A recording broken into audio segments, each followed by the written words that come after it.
force moves forward. And members of the task force, I look forward to your continuing leadership and the opportunity to continue to have a conversation in whatever way it is most effective. Thanks again for the opportunity of presenting. Thank you, Dr. Brody, for your comments today. Trini, our next speaker, please.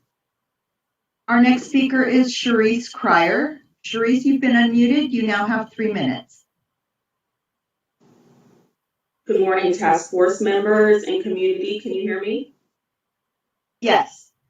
Good morning. I'm calling in because I wanted to follow up on an email I sent to the task force at the end of December, addressing concerns with one of the expert witnesses, Professor Smith from Oregon State.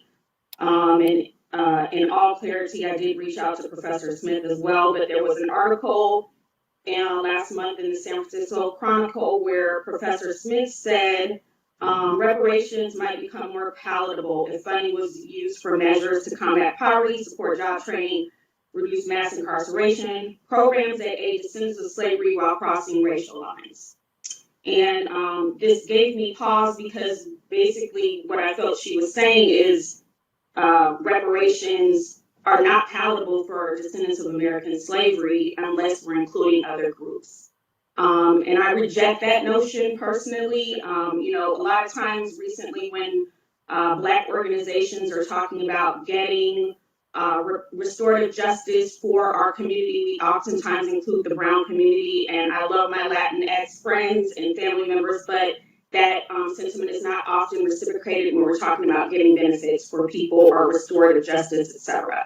So I would encourage the task force to take a look at some of the testimony and people who are giving expert witness testimony and kind of verify beforehand what their thoughts are for reparations, because this is something that can be used as a weapon or a sword in the future. Also, following up on Bruce's speech, an expert witness, Ms. Ward, provided testimony that she was representing the family of Bruce's Beach. However, in November, the county of LA said they were still seeking the closest living heir. So I would like the task force to please clarify who she was actually representing. Finally, there has been a discussion on tiers of reparations for Black folks in the state of California, and I personally reject that notion. If we're talking about tiers of reparations on the policy side, yes, but if we're talking about cash reparations, there's no need to dilute our claim. And I would encourage you to look at the lineage-based reparations per Professor Chemerinsky's suggestion. Thank you very much.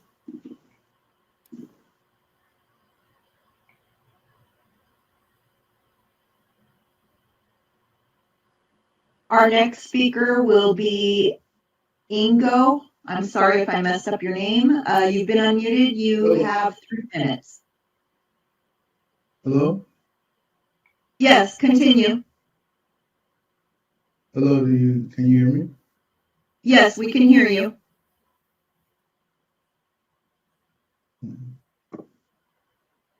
Okay.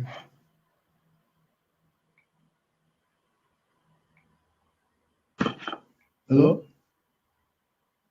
Yes.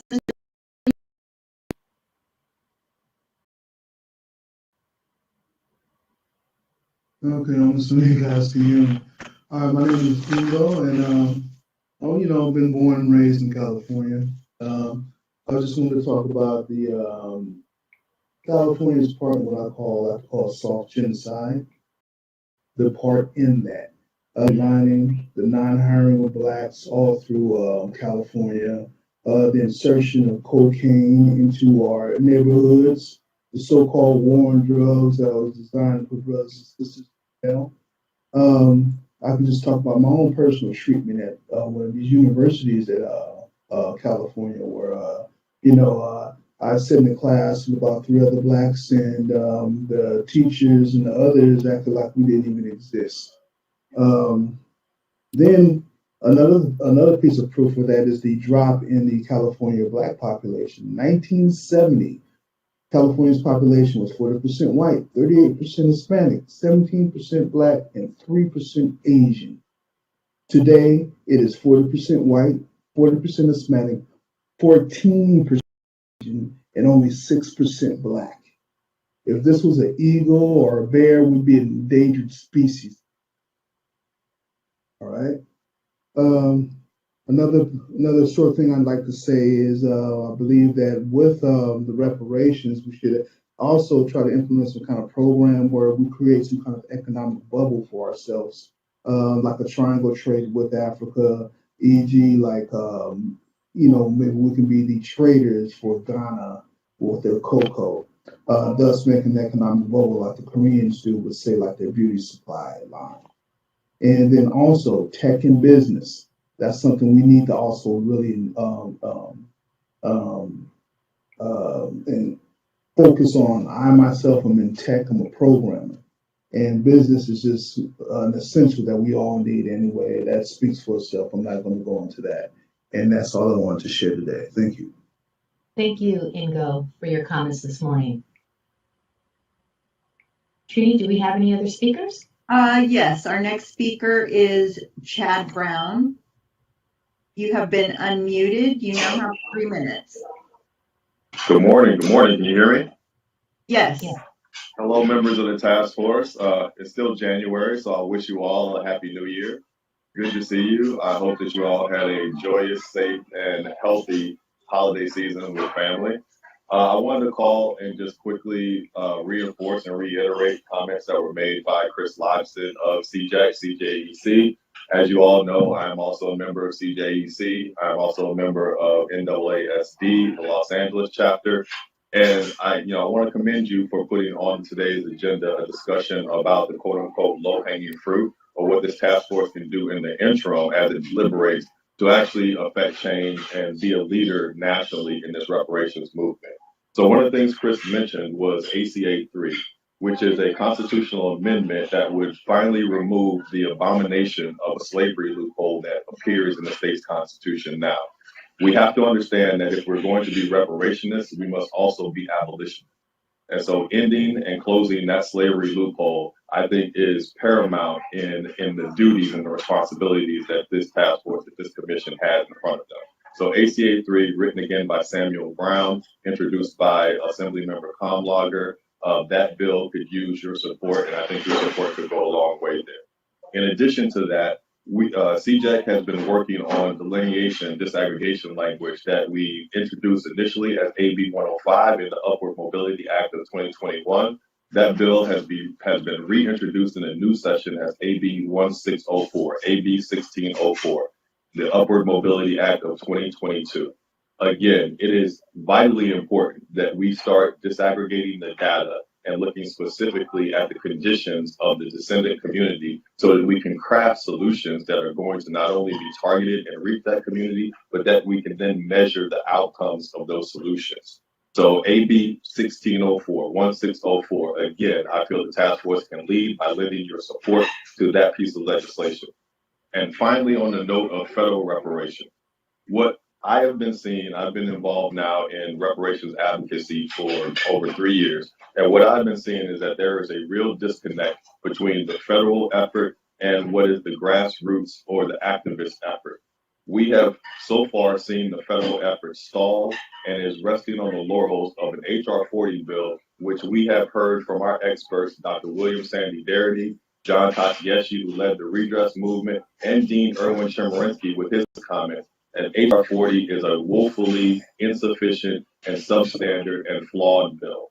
We need this task force to step out front and lead from California to not only show or send a clarion call to the federal government that reparations are due and the federal government is the culpable party, but also to recognize that the piece of legislation that is currently in the House that is gaining support is flawed and will not lead us to the ultimate goal of reparations. Yes, Aisha, I know I'm over time. So I will stop there. Please, everyone, have a great meeting today. I look forward to listening. Thank you. All right, Trini, next speaker. We do have a speaker in the waiting area. Mr. Sadler, if you could press the continue button so that you can participate.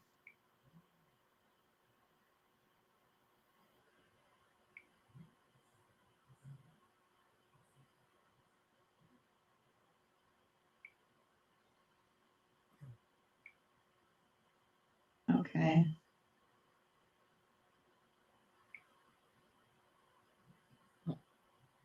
Okay, it's just a few minutes until they get over. They just clicked on their buttons again.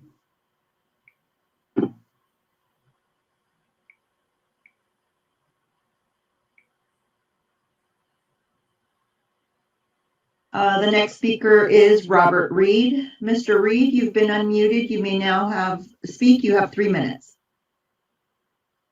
Hello, can you hear? Yes, please continue.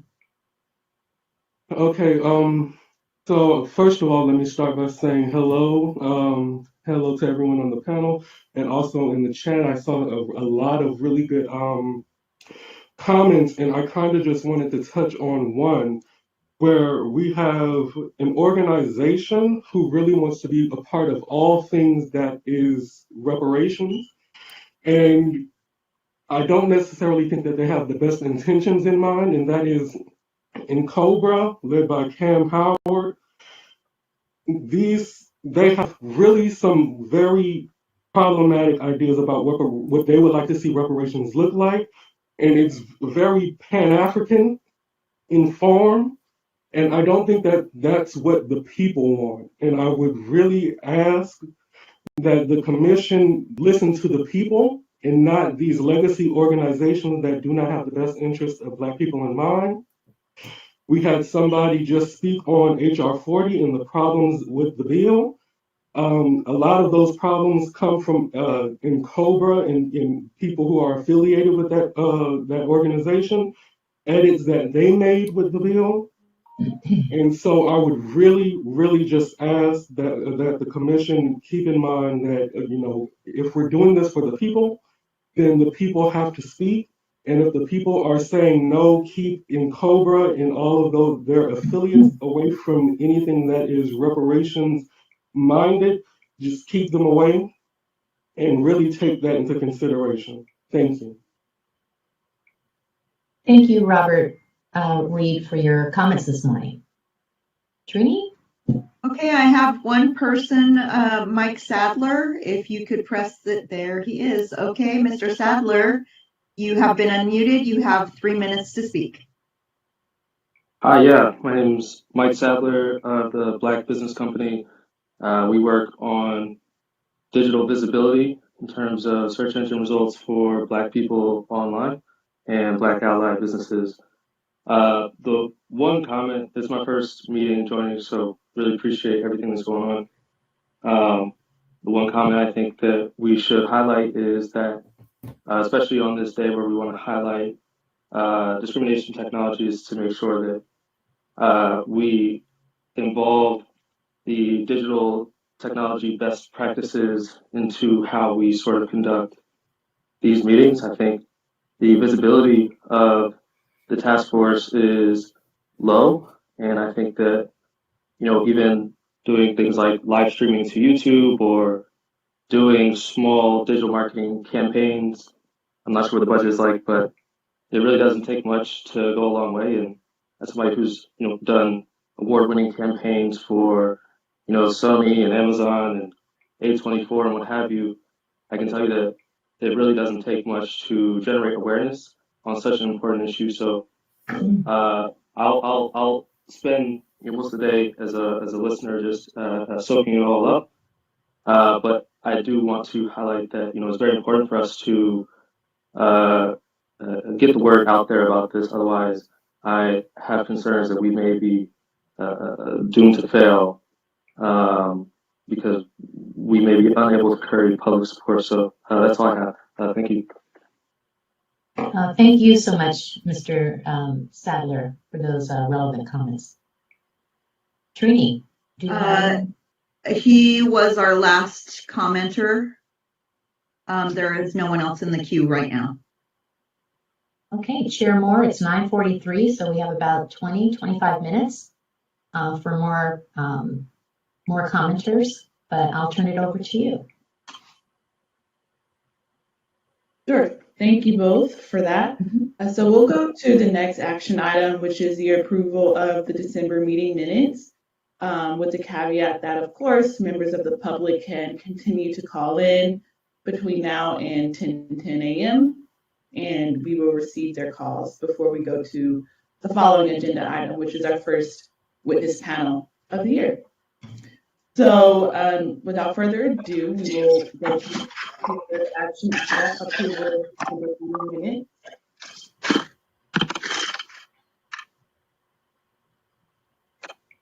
So there's a bit of feedback, so folks can just mute their mics for this action item approval of December meeting minutes. So the December meeting minutes were provided in our meeting materials, and I know we all had a chance to review them. So I will put a motion on the floor, and I move to approve the December meeting minutes as presented. Is there a second?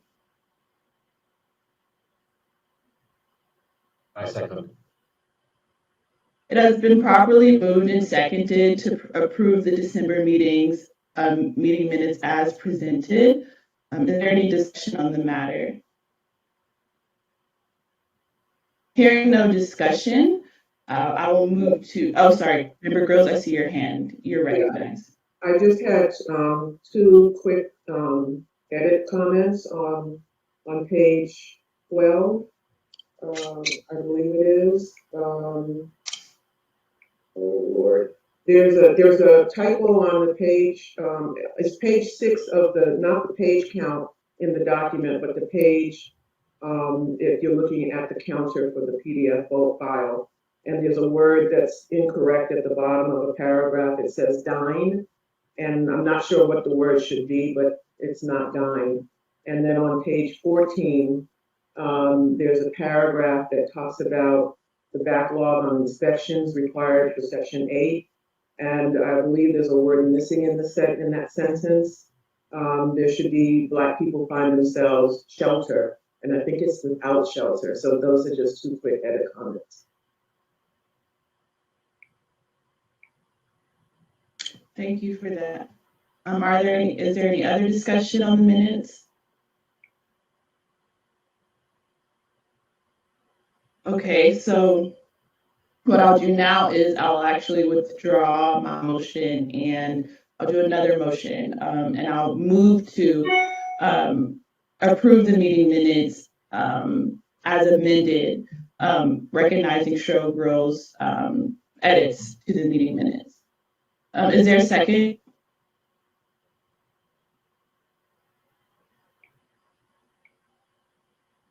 Second my own. It has been properly moved and seconded to approve the meeting minutes as amended by Member Grill's comments. Is there any discussion on the matter? Hearing no further discussion, I will now turn to Doresia, Parliamentarian Johnson, so that a roll call vote will be established for this motion. Parliamentarian Johnson? Yes, thank you. I will call the roll call for the vote to approve the minutes as amended. Chair Moore? Aye.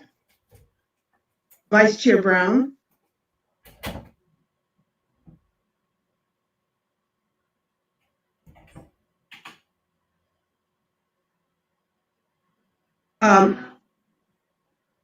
Member Bradford? Member Grills? Aye. Member Holder? Aye. Member Jones Sawyer?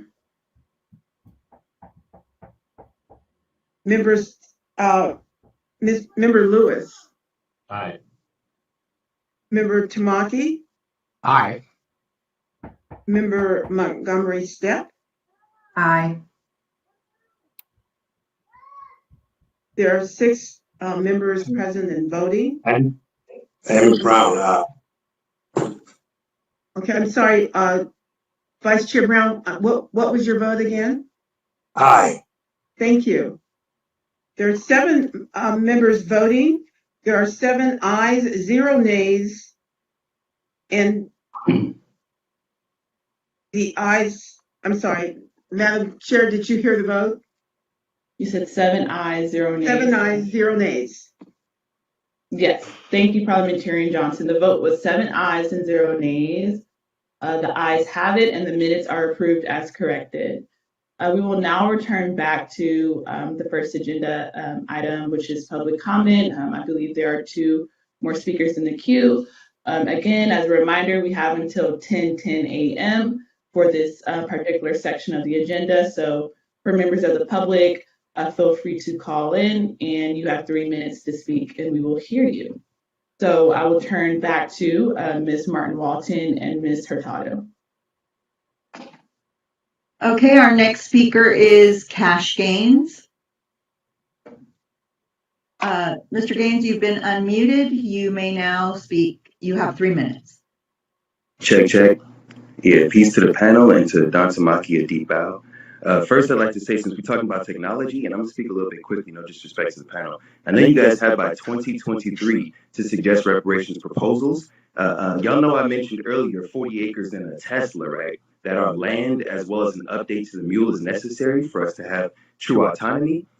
Think of it a little bit simplified as 40 acres and an electric vehicle, because we know that the EV tax credit that the government funds pays up to $7,500 for any first-time buyer for an electric vehicle, which is helping to sell vehicles. So I wanted to call in today to mention 2 things: that there's a Black-owned electric vehicle company we can support instead, should people want to support them. That's called MIMS Motors, MIMS Motors USA. Although based in Detroit, I definitely believe there's someone who we should support as far as fulfilling the claim for electric vehicles for Black Americans in California. Again, I have to reiterate, Gavin Newsom said by 2035, gasoline vehicles will be taxed and you can't even sell them in California. So we should have our people living in the future. As well, there's a lady named Katie Porter of Irvine who says that she's trying to get us off of oil companies, oil executives using government land, not even to drill oil. They have 13 million acres of land that they're not drilling oil with. We can use her to reclaim that land and to what I'd like to suggest today, Black Americans becoming the solar nation. Black Americans becoming the melanin of America by disproportionately building solar panels on our land instead of drilling oil from them. So this is a country of competition. We should be supporting the Black-owned car company as well as Tesla if necessary. And lastly, I want to say that there was a Black man who worked at the Tesla factory in Fremont, California, who had the N-word, right, disproportionately, and he had to sue Tesla and won $130 million. I only shot him out to uplift my people, because we should understand that Elon only used $20 million to create the Tesla company that he has today. So while he's at the forefront for technology with the Gigapress and other ways to disproportionately build electric vehicles, we can have a Black-owned electric vehicle company that's too big to fail, supported by the government, if we tie it to this reparations proposal. So thank you to everyone who's listening. Again, it's 40 acres in a Tesla, 40 acres in an EV, and really 40 acres in a MIMS, a Black-owned electric vehicle company. Thank you. Thank you, Mr. Gaines. Trini, you said we had one more speaker? Yes, the next speaker is Sherry DC. You've been unmuted. You now have 3 minutes to speak. Hello, my name is Cherie DC. Thank you for allowing me to speak. I'll try to be very brief. I am a genealogist and a reparationist.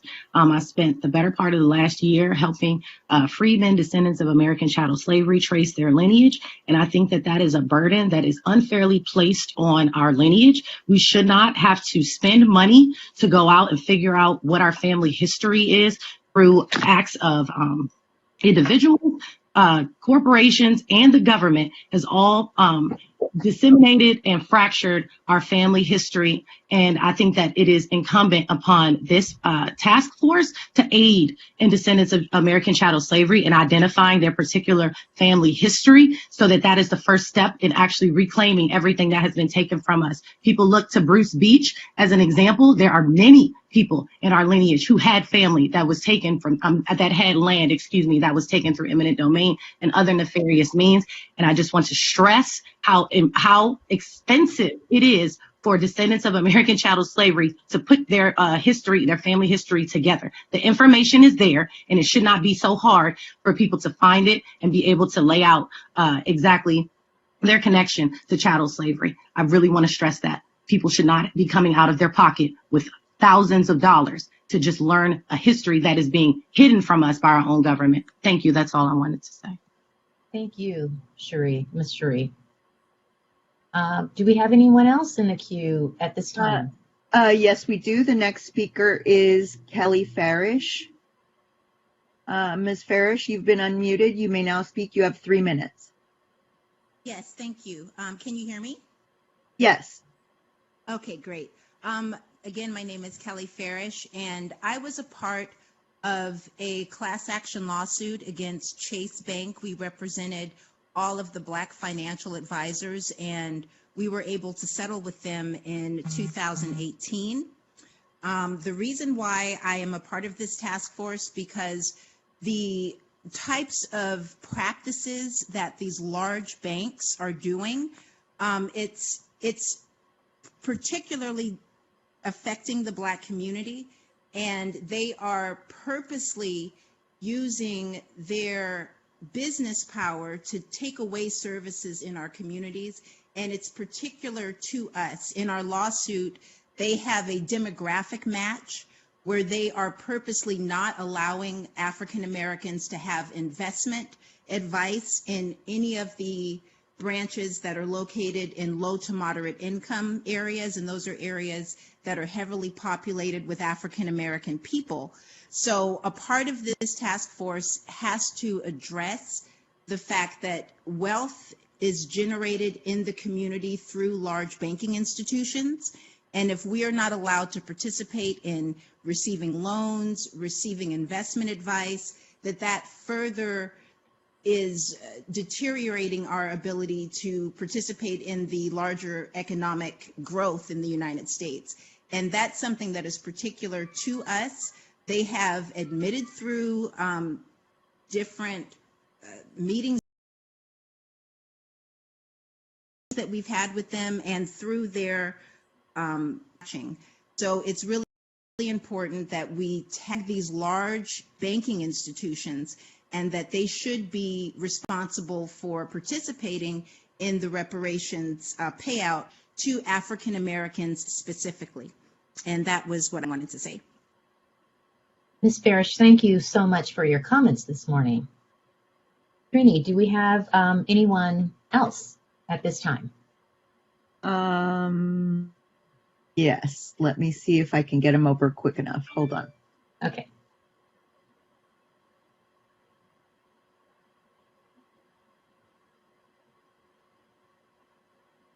Amaru Young, please press continue.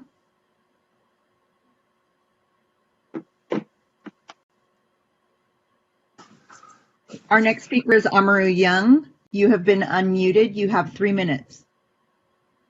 Hello, yes. Can you hear me? Yes. Yes. Continue, please. Hello. Hello. Thank you. Thank you, most honorable guest of the task force. Thank you again for having this, for staying steadfast in this and keeping the conversation as it should be on the descendants. I just want to call in and speak on what the brother spoke about earlier about these legacy so-called reparation groups and how they have not been dealing honestly or fairly with the people. You guys have showed what true transparency is through your task force by allowing people to view, set in, and make comments. But unfortunately, when we're looking at the HR 40 bill, we're seeing that a lot of non-transparency is taking place. And like the gentleman said, it's coming out of the NCOBRA and the NARC organizations that are doing this, that are keeping the people blind and not really focusing on what the people has been requesting.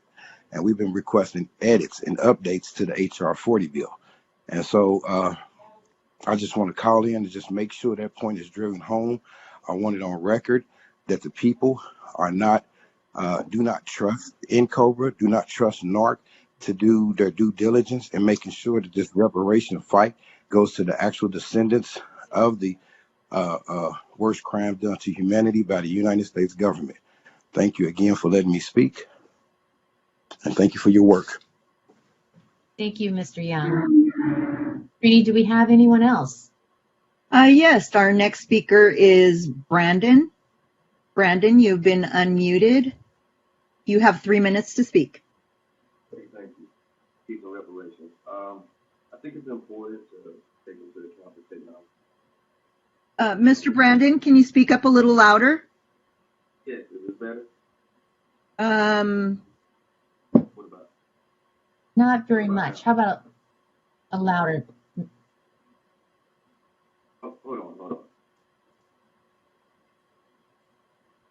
Hello, is that better? That is much Oh, better. hi. Thank you. No, sorry about that. Sorry about that. I was listening on the Bluetooth, but yes. So I think we have to take into account the technology aspect as far as innovations being made daily with technology and making sure Black American descendants of chattel slavery aren't left out as far as the metaverse is concerned, as far as artificial intelligence and the things that they're doing with that and the progress. So I just hope you all can incorporate that into whatever we're talking about here. And I do want to drive home that lineage matters in this as well. It's not for everyone. It's only for those who have helped build this country and ancestors been here hundreds of years. And I think that's a very important note to take. That's all I have for now. Thank you. Thank you. Chair Moore, we have, I believe, by my calculations, 9 minutes left for the public comment hour. So that would be 2 more speakers. Trini, do we have anybody else in the queue? Yes, the next speaker is Daryl Edwards.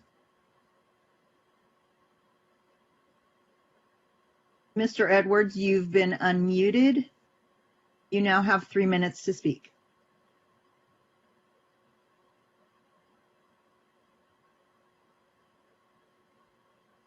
Daryl Edwards.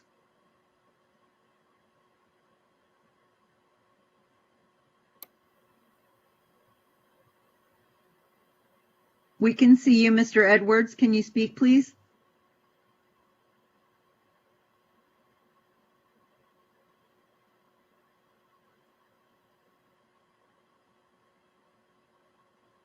We can't hear you.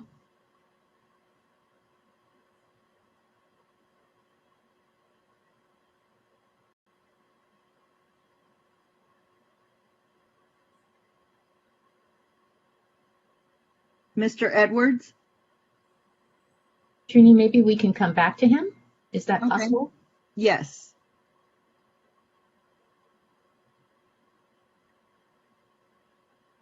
Who do we have next? One moment. Iris Peoples, please press continue.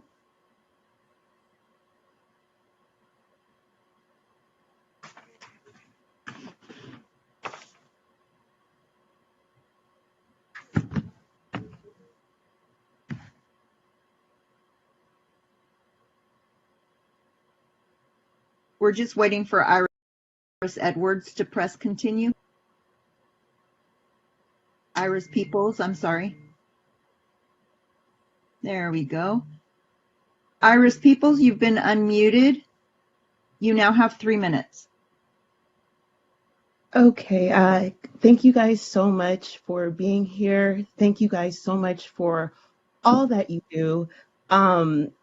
My name is Iris, as you said, and I have been a Californian for my entire life. I happen to be a descendant, of the Great Migration. My family comes by way of Louisiana and then by way of the Carolinas and then Virginia. I trace my lineage to the 1600s so far, and I'm just really, really thankful to you guys for what you are doing, and especially in terms of technology.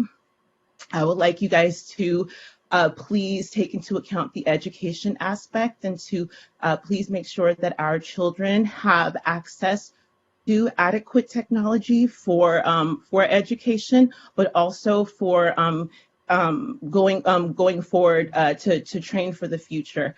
One thing that I have found is that in being going through the education system here in California myself, in the Bay Area, I was told that a lot of our lower scores were due to the high Hispanic population and the high immigrant population.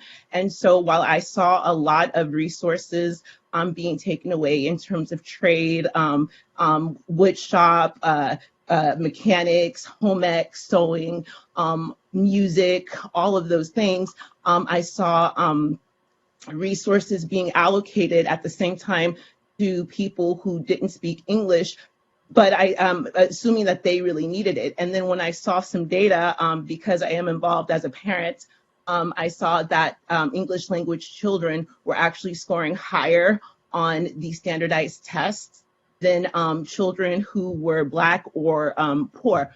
So I think I do want to make sure to put that on record, that we need to make sure that as we are taking care of our immigrant children, that we are not leaving our natural born or, not our children are not being left behind.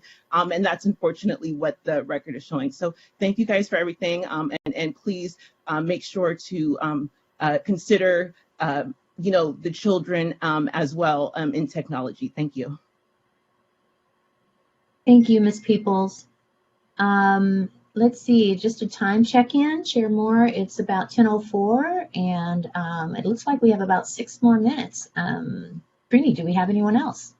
There's no one else in the queue, but I'm going to try and give Mr. Edwards another chance. I did try to find out if he had any issues, but I didn't receive a response. So we'll give him a second try and see if he can comment now.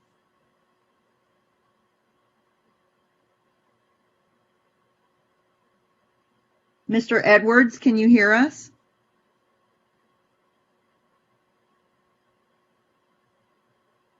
Daryl Edwards.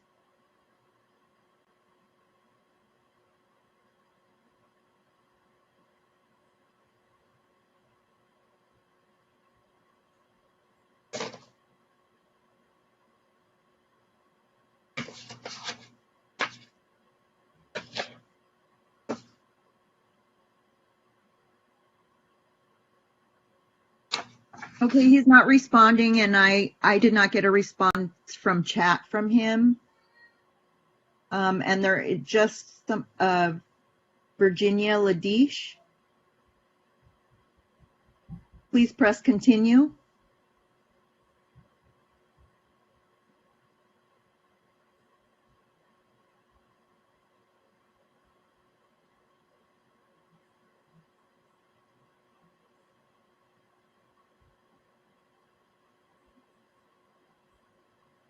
Ms. Ladish, you have been unmuted. You now have 3 minutes. Hello, thank you very much. My name is Virginie Ladish. I'm calling from the International Center for Transitional Justice. I just want to thank you all for the incredible work that you're doing, and just wanted to introduce myself and let you know that we're an international organization with headquarters in New York, but offices around the world. And we've worked with countries and groups to advocate and advance for reparations policies. And I just want to offer our support in your efforts in any way possible that you might need. We'll be very happy to share some ideas that have been successful in other contexts, as well as some pitfalls you might want to avoid, if that could be helpful. So I just wanted to share that, and thank you all for your work. Thank you, Ms. Ladish, for providing your comments this morning. Chair Moore, it is now 10:07, and I do not believe we have anyone else in the queue. Do we, Trini? Actually, we have 2 people in the queue. All right, Chair Moore, your pleasure. It's 10:07. Pick the last 2. All right, these will be our last 2 speakers for the morning. Okay, Trini, bring them up. Please press continue.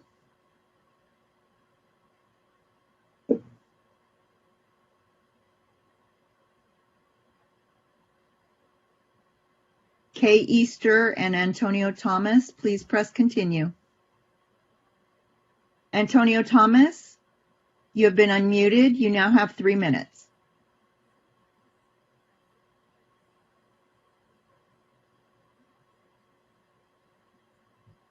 Hello? Yes, please speak. Good morning. Hello, my name is. Hey, how you doing? First, I'd like to say thank you for this platform, and I respect everything that y'all are doing. And my name is Antonio Thomas, and I just want to go through and say this that I see around this nation, inside these in other cities and other states, they doing similar things, but they always saying one particular thing is a study, and I understand what studies are, but I rather say collect the information and act upon what need to be acted upon, because we always remember that slavery slavery was an institution that started in 1619. We always remember that slavery was an institution in 1776 when America gained its independence, where we fought in that war and still was enslaved. We always remember that we didn't get our freedom till 1865, and we fought into this war for independence and was promised 40 acres and a mule and was given a protected class status as freemen. We always remember we went back into slavery once then when they assassinated Lincoln. And then we became into another slave status when they changed our designation.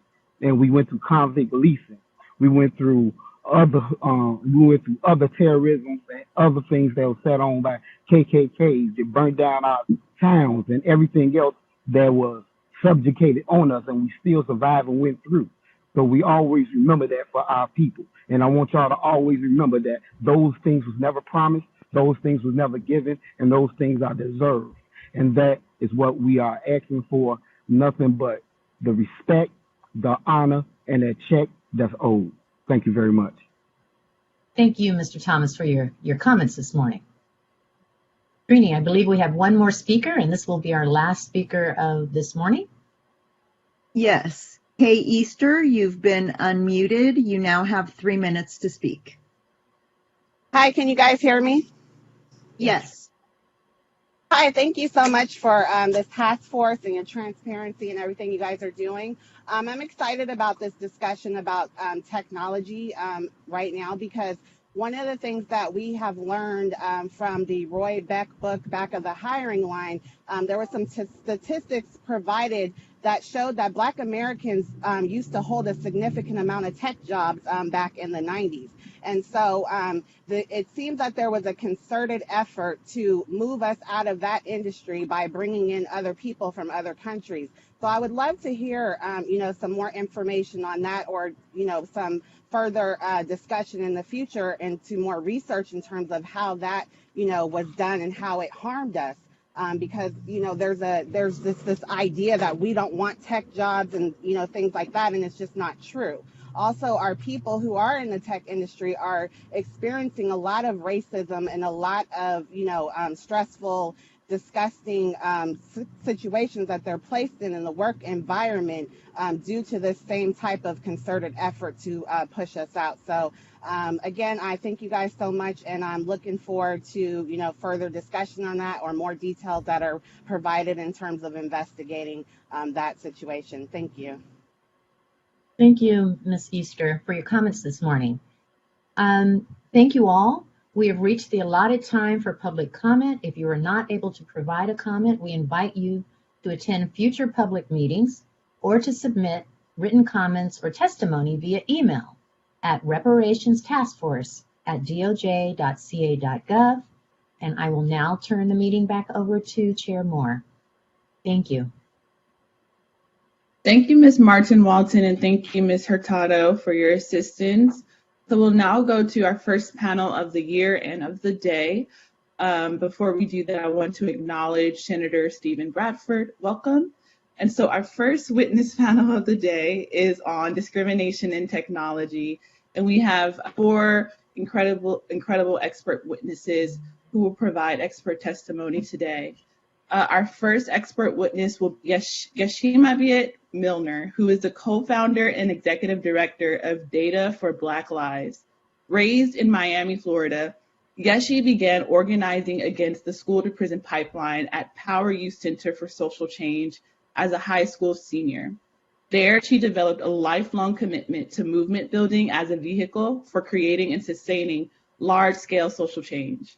Yeshi returned to Power U in 2013 to lead a victorious campaign to improve breastfeeding policies at the largest public hospital in the country. More recently, she was a campaign manager at Color of Change, where she spearheaded several major national initiatives, including Organize, for the only online petition platform dedicated to building the political voice of Black people, and a successful campaign to remove Bill O'Reilly from television. She has a Bachelor of Arts from Brown University and serves on the board of the Highlander Center in Tennessee. We'll also hear from Vincent Lee.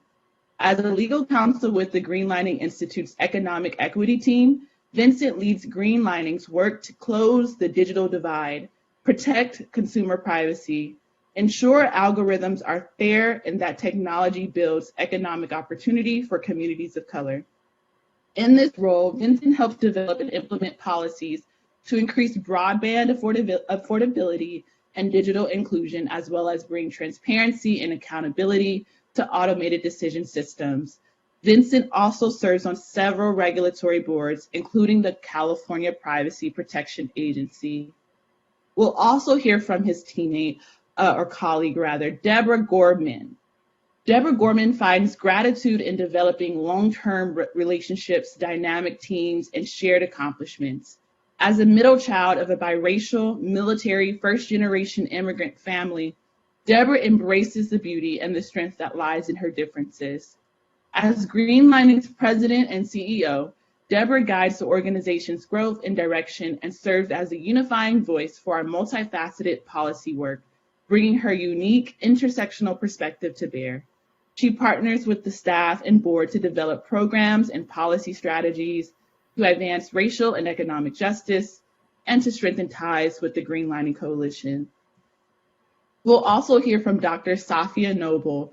Safia Noble is an Internet Studies scholar and professor of gender studies and African American studies at the University of California, Los Angeles, where she serves as the co-founder and co-director of the UCLA Center for Critical Internet Inquiry. She holds affiliations in the School of Education and Information Studies and is a research associate at the Oxford Internet Institute at the University of Oxford, where she is a commissioner on the Oxford Commission on AI and Good Governance. In 2021, she was recognized as a MacArthur Foundation Fellow, also known as the Genius Award, for her groundbreaking work on algorithmic discrimination. Dr. Noble is a board member of the Cyber Civil Rights Initiative, serving those vulnerable to online harassment. She is the author of a best-selling book on racist and sexist algorithmic bias in commercial search engines entitled Algorithms of Oppression: How Search Engines Reinforce Racism, which has been widely reviewed in scholarly and popular publications. So without further ado, we will go to our first expert witness, which is Ms. Milner. Ms. Milner, you have 15 minutes, and then we'll go to Vincent Lee and Deborah Gorman, and then Dr. Safia Noble. Welcome, Ms. Milner. Thank you. Can everyone hear me? Yes? Okay, good. I know that Trini will be uploading my slides. So, thank you. Once again, thank you, Chairwoman Moore, and thank you to Lisa Holder, Don Tamaki, and all members of the task force to study and develop reparation proposals for African Americans. I also want to thank Alicia Turner and Trini Hurtado for their work ensuring that logistically I was set to give expert testimony today. Surely the effort to recognize and repay the debt owed to Black American descendants of slaves demonstrates justice in its truest form. As the introduction said, my name is Yeshima Beth Milner. I'm the founder and executive director of Data for Black Lives. We are a movement of over 20,000 scientists and activists working to make data a tool for social change instead of a weapon of political oppression. I started Data for Black Lives because for far too long, data has been weaponized against Black communities. Because the bullets, police dogs, and fire hoses of the past have become the predictive policing, data-driven voter suppression, and facial recognition of the present. You can go to the next slide, Trini. Thank you. My testimony is foregrounded in our call to action to abolish big data. If you want to learn more about this, You can find my talks online on YouTube or on our website. But briefly today, it is a call to action that recognizes that the big data systems that are becoming implemented and normalized are not novel or innovative or revolutionary at all, but they are a part of a long and pervasive historical legacy and technological timeline of scientific oppression, aggressive public policy, and the most influential political and economic system that has and continues to shape this country's economy, chattel slavery.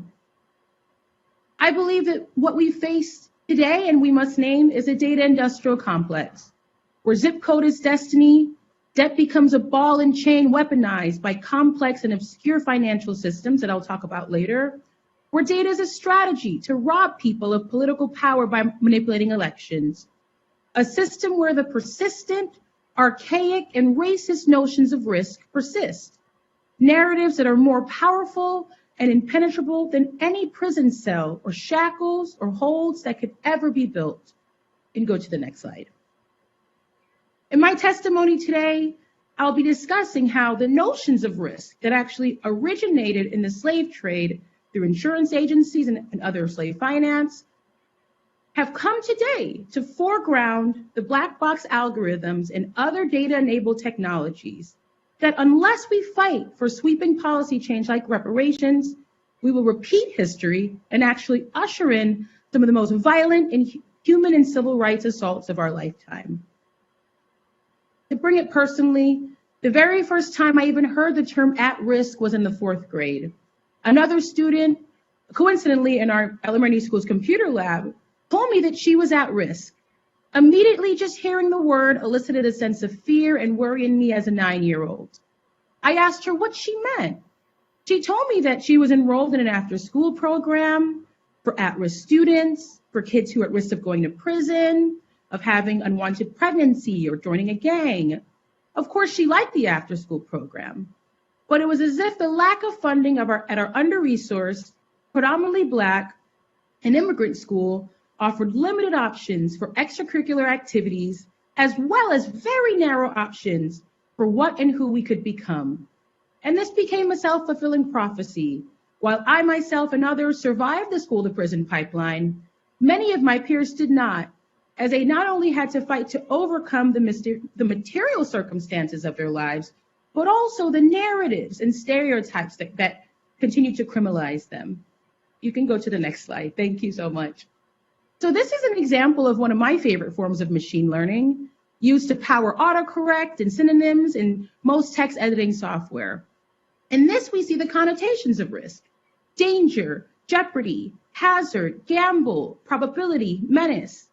Again, how did this term used primarily in business, originating in the slave trade, insurance, loss prevention, and in finance, become a label operationalized through policy and weaponized against young people, children, and young people like myself and my friend? With the end of the civil rights movement, the war on drugs, or the war on communities as we call it, and with the introduction of massive legislation in support of mass incarceration, came a wave of research and data to justify the targeted and coordinated effort to warehouse entire communities into prisons. You can go to the next slide, thank you. Super predator was introduced by social scientist and Bush administration advisor John DeLillo in 1995. DeLillo created a whole theory around the notion that a new generation of street criminals is upon us, the youngest, biggest, and baddest generation anyone has ever seen and known. Based on all that we have witnessed, researched, and heard from people who are close to the action, he wrote, here is what we believe. America is now home to thickening ranks of juvenile super predators, radically impulsive, brutally remorseless youngsters who rape, murder, assault, rob, burglarize, deal drugs, and create serious communal disorders. You can go to the next slide, thank you. Of course, none of this was true. The data, in fact, showed that crime was decreasing across the board at this time. And John DeLillo would go on to refute his research and his racist claims and become Catholic, as you all can see in this article here. But of course, by this time, the cat was out the bag. And of course, John DeLillo was not alone. You can go to the next slide. In the 1980s, well before Super Predator, Dr. Ira Chasnoff built an entire career off of the crack baby myth, which was based on a flimsy study consisting of only 23 participants. Of course, his hypothesis was lockstep with the most racist political intentions, a fear that one day a generation of children will grow up to be crack addicted and a burden to civil society. All of this was wrong, and the study should have been refuted based on the sample size alone. But it was not, and the myth persisted, even though, again, the reality was opposite. One of the babies from the study grew up to be a healthy, functional, and quite exceptional young woman, the first in her family to graduate from college. It was found that poverty, rather than crack addiction, which then was a proxy for Blackness, was found to be more harmful in a child's life. You can go to the next slide, thank you. Similarly, the welfare queen myth was used and continues to be used to dismantle our country's safety net, fight against cash payment for reparations, privatize social services, and siphon money away from the very communities who need them and who pay for them with taxpayer dollars. Meanwhile, the real welfare queens are the ones who benefit, are the corporations who benefit more from government subsidies than all individual welfare recipients combined. You can go to the next slide, thank you. So before we can talk about what an algorithm is, we have to talk about what goes into it. Of course, input data and output, scores, recommendations, but above that, history and values. To define an algorithm, by definition, it is a set of step-by-step instructions to solve a problem. A recipe is an algorithm. A list of instructions or a process to make the dish, the ingredients that make up the dish, and the result based on what we define from the beginning of the recipe as a success. Whether we want to make something that's healthy or something that tastes good, regardless of health benefits. The decisions are determined by a question: what are we optimizing? Computational algorithms are layered, complicated. Their ingredients are not just raw data that is fed into them, and the result is not as simple as the outputs that come out of them. Scores, ratios, GPS routes, or even Netflix recommendations. But again, as this chart demonstrates, history and values are what influence inputs and outputs, and most importantly, the very models that are trained and developed, the algorithms themselves. One example are FICO credit scores. Contrary to popular belief, FICO is not a federal agency, but the Fair and Isaac Company, a for-profit entity started by William Fair and Earl Isaac, a mathematician and engineer who 25 years ago sought to disrupt the risk and lending industry through the use of machine learning. The inputs to the FICO algorithm, as we are told, are the amount of debt we have, the percentage of missed payments, etc. And this information, our data, are provided through the collusion of data brokers. We know them as Equifax, Experian, and TransUnion, and then fed into the FICO algorithm, and out of the algorithm comes our score. And while we are told that certain behaviors and financial characteristics comprise our credit score, we aren't able to verify because FICO is a proprietary algorithm. It's a black box, devoid of transparency, and with the purpose of displacing accountability away from the for-profit companies that profit from our data at our expense. And also, FICO scores reflect the ways in which algorithms hold tremendous power over our lives, even though we have no recourse. Right at this very moment, there are students that will have to drop out of school because they cannot qualify for subsidized student loans. There are people who are struggling to afford rising public transportation costs because they can't afford subprime car payments, and even hardworking families facing homelessness because they cannot qualify to rent an apartment, all because of a 3-digit. And these 3-digit numbers will increasingly decide whether we should get hired for the job, and maybe even someday, even whether we'll be able to vote. And while it is in violation of federal law to deny people housing, employment, and education based on race, you can't sue an algorithm. And private companies like FICO, who I must also mention, it is in their best interest to ensure that some people have low scores and others don't, argue that their algorithms don't discriminate. They say nowhere in that algorithm or in their input is race a variable.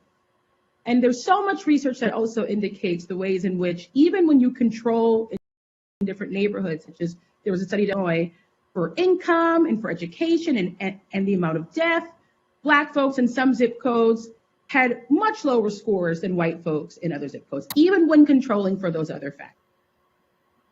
Because we know that based on the history of our country, you can go to the next slide. Thank you so much, Trini. How our neighborhoods and our municipalities are organized, you don't even need to use race as a variable. When redlining and segregation, the legacy of slavery, have made zip codes proxies for race. And this is a history that I think everyone on the call knows. But only 7 generations after slavery, 6 million African Americans left the South for the industrial centers of the North, Midwest, coast of this country in a historical moment known as the Great Black Migration. As Black people contributed tremendously to the growth of the manufacturing industry and to the culture and politics of metropolitan life, our federal government responded through policies that sought to institutionalize racist sentiments and permanently entrench Black communities in a case-like status. Policies that were foregrounded in the most essential part of economic mobility in the US, home ownership. You can go to the next slide. Thank you again. In 1933, as part of the New Deal, the Homeowners Loan Corporation developed a grading system that deemed some areas desirable while others hazardous. These areas were largely minority areas, many Black, and today 74% of the areas deemed hazardous, quote unquote, according to this grading system, in 1933 remain today low income, under-resourced, and neglected. It did not matter that federal law ruled racial zoning unconstitutional, real estate boards, neighborhood associations, and white mob violence made it impossible for Black people to own homes, and were deeply invested into turning these communities into sacrifice zones. And this is a map of Oakland, for an example I'm going to use now, but it's amazing how zip codes created in the 20th century to organize the country around for the Postal Service have become digital artifacts of this history, encoding this history and therefore extending the shelf life on the racist public policies of the past. You can go to the next slide. I saw how notions of risk, how the impact of zip codes, and how even these maps became again present as a young organizer in Oakland, California. I was a youth organizer at an organization in the summer of 2009 at the height of the foreclosure crisis. Part of my job was to do data collection for a survey led by Just Cause Oakland, my internship site, along with the Alameda County Health Department, to document and expose the effect of foreclosures and evictions on the health of residents. This is a chart that from the report that we developed. In 1980, 47% of Oakland was Black. Today, according to the 2020 census, Black people make up less than 24% of Oakland's population, although the population of the city itself has been growing for years. How did it happen that since 2010, with over 50 new white and Hispanic Oakland residents have moved into Oakland and have been able to take advantage of opportunities of being in a booming metropolitan hub, while the Black families that built the city and laid roots were forced to leave the city in droves? And one way that I witnessed firsthand was through the targeting of Black communities through the complex financial schemes that resulted in the foreclosure crisis of 2010. In addition to my role doing data collection that summer, my job was to also organize residents in West Oakland to stand with their neighbors against the banks. And I love that somebody brought up the banks. I think Miss Kelly Parrish, I wrote your name down. In the event of a foreclosure eviction, which were happening daily, every day, I met with residents who had fallen victim to predatory lenders, who with the promise of more affordable mortgages or a second mortgage to help cover medical bills or pay for renovations and repairs, were aggressively targeted for subprime predatory lending. Next slide. People like Miss Elizabeth, whose family had left the sharecropping conditions of the South to come to California, a state that held the promise of opportunity that was not possible in the South and much harder to achieve in the cold and racist North. Miss Elizabeth's husband found work in the West Oakland Navy Yard like so many other Black men born only a generation away from slavery. The Victorian house that they bought and where she and her husband raised their children and even their grandchildren was seized in only 9 months after a nice representative, quote unquote, from the bank visited her daily, promising that with a second mortgage, which they said she qualified for, she'd be able to pay back medical bills that piled up since her husband's death and even leave some cash for her children to do necessary renovations. She was told that all these payments would be well under the amount she received monthly from Social Security and pensions. But they did not tell her that she was given an adjustable rate mortgage and that her mortgage would balloon in months to far from what she could afford, making payments too expensive and causing her to default on her payments and lose her home. As you can see in the map, the rate of defaults, as well as where we see that the hazardous mapping definitely overlays. It shows a trend and it shows the extent of the targeting as well. And they definitely did not tell Miss Elizabeth that her mortgage was being repackaged with other mortgages and pooled together in these complex and obscure financial schemes, securitize and then re-securitize as credit default swaps, and that there was a lot of money being made by banks and hedge funds betting on her inability to be able to pay this adjustable rate mortgage. When Black families all across California and all over the U.S. shuttled their belongings into storage units, closed the doors in their mother's or father's home for the last time, or like Miss Angela, another leader I worked with, became sick from legal battles with Wachovia Bank because her home was defaulted due to robo-signed documents. They literally had an automated system that signed people's documents to push forward default and foreclosure. But all this happened, bank executives and hedge fund managers walked away with a slap on the wrist, millions in bonuses, and have even been since awarded with positions in the former and present presidential administration. In fact, if the federal government is ever in need of an example, how to redistribute cash payments, and in a large amount, they should look no further than 2009.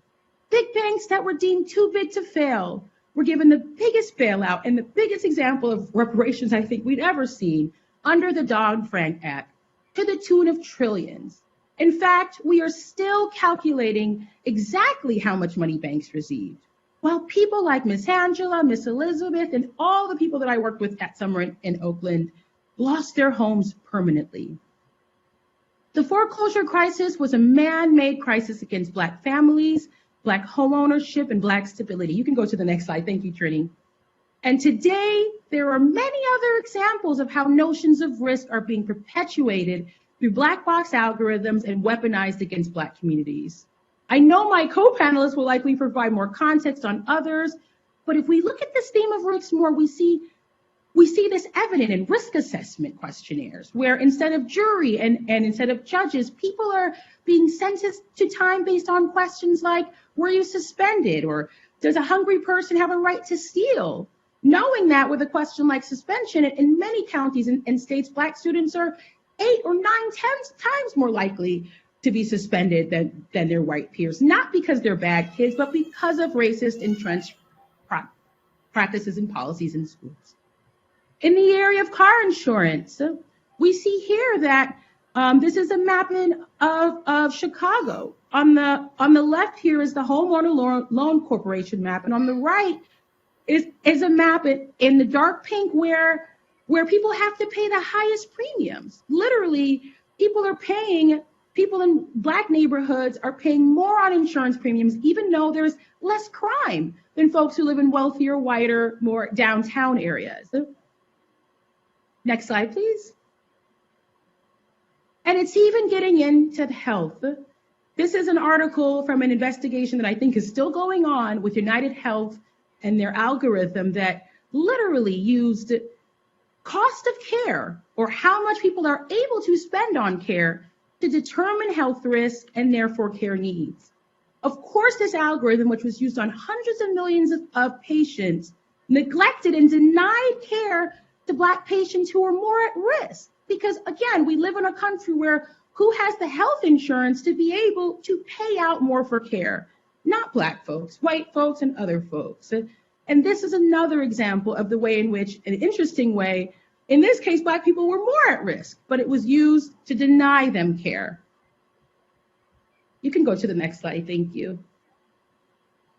But we also, to kind of conclude and wrap up, remember, as folks in our network always say, Black Americans arrived here on balance sheets, and they themselves, us, we were collected as collateral for debt owed. And so none of these practices are surprising, but they should inspire urgency.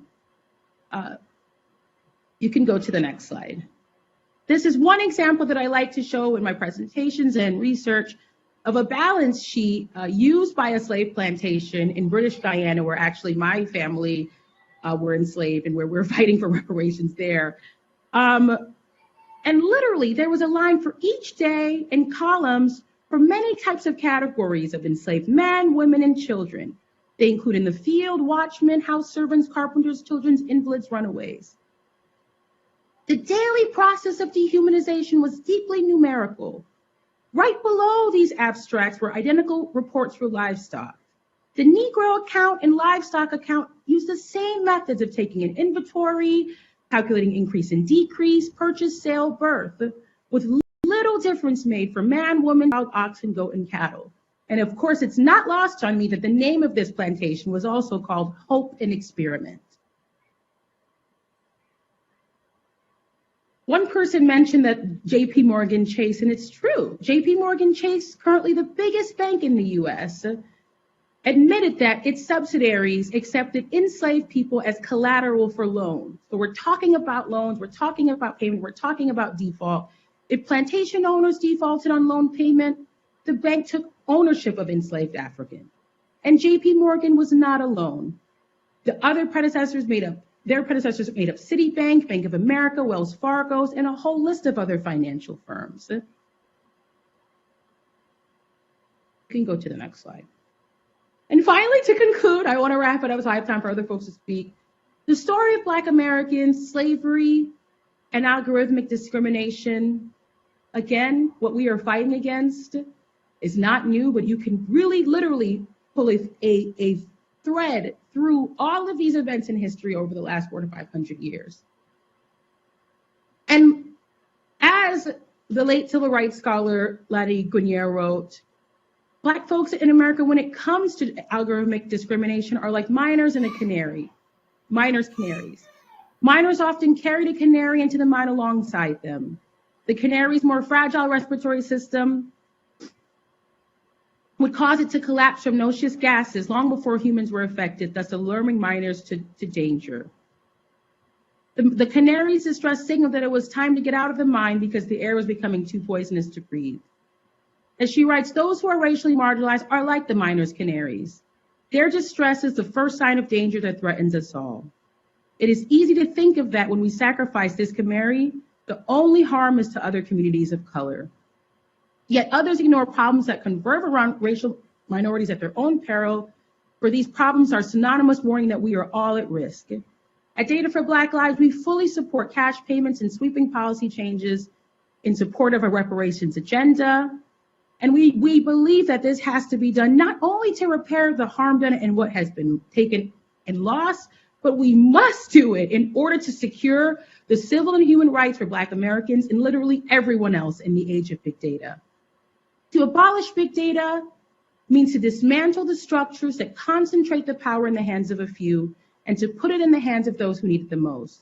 At Data for Black Lives, our mission is to reclaim data as power, as protest, and as collective action. Thank you. Thank you so much, Ms. Milner, for that incredibly moving and thought-provoking testimony, and especially with your last comments. Rest in peace, Harvard professor Alani Guinier. Now, without further ado, we will turn to Vincent Lee and Deborah Gorman.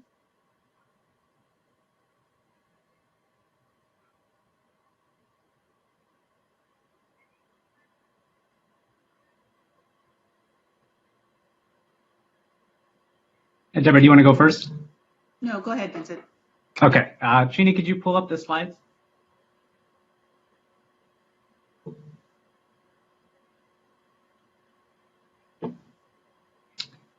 All right. Well, good afternoon. Good morning, everyone. Thank you for allowing us to speak on discrimination in technology for the Reparations Task Force. I am Vincent Lay, legal counsel for the Greenlining Institute, and I am joined by Deborah Gorman, our president and CEO. Next slide. So at the Greenlining Institute, we focus on creating a nation where communities of color thrive and race is not a barrier to economic opportunity. Slide. And a key goal in that work is to close the massive racial wealth gap where white families have more than 10 times the wealth of black families, a gap that is only growing. Next slide. And much of this gap is due to the practice of redlining and the legacy of slavery. And for redlining, as we mentioned earlier, it's where government, banks, realtors, insurers all work together to draw literal red lines around communities of color, preventing black families from building wealth for generations due to lack of access to investment, loans, home ownership, essentially the building blocks of economic opportunity, all on the basis of race. So my work today focuses on the modern forms of redlining and discrimination in technology. In particular, I focus on the digital divide and discrimination in algorithms and automated decision system. Next slide. And so the main point I want to make today is that redlining lives on in the data that determines which neighborhoods get good access to the internet or new services and technologies. Only the difference today is that it's not done on the basis of race and redlining maps, but on the basis of zip codes, as mentioned earlier, income levels, educational attainment, infrastructure quality, all data points heavily influenced by the legacy of redlining and racial discrimination. And this is why the reparations work is so important. I'll explain with a quick example. So in 2016, Bloomberg did some research and found that Amazon deployed its Prime same-day service in Atlanta in a way where virtually all the white residents had access to the service compared to less than half the black residents. And this was the case in other cities where predominantly black neighborhoods were excluded, while their surrounding areas had service. You can see that in Roxbury in Boston and the south side of Chicago. And these decisions weren't made on the basis of race, but they were made on the basis of zip codes and wealth. Communities that had more Amazon subscribers were more profitable, got more investments and services, while poorer, blacker, and formerly redline neighborhoods were ignored. And this may make sense from a short-sighted business perspective, but by that same logic, it makes business sense to continue to discriminate and redline black neighborhoods, further limiting economic opportunity and creating a vicious cycle. And that's where we're at today. And this is why the reparations work is so important. It gives us a chance to change the data points that give rise to data-driven discrimination so we can break that cycle of disinvestment, build wealth, and close the racial wealth gap. The next slide. And we can see another example of this data-driven redlining if we look at access to the internet. A USC study found that in LA, lower income and blacker neighborhoods had the least broadband investment.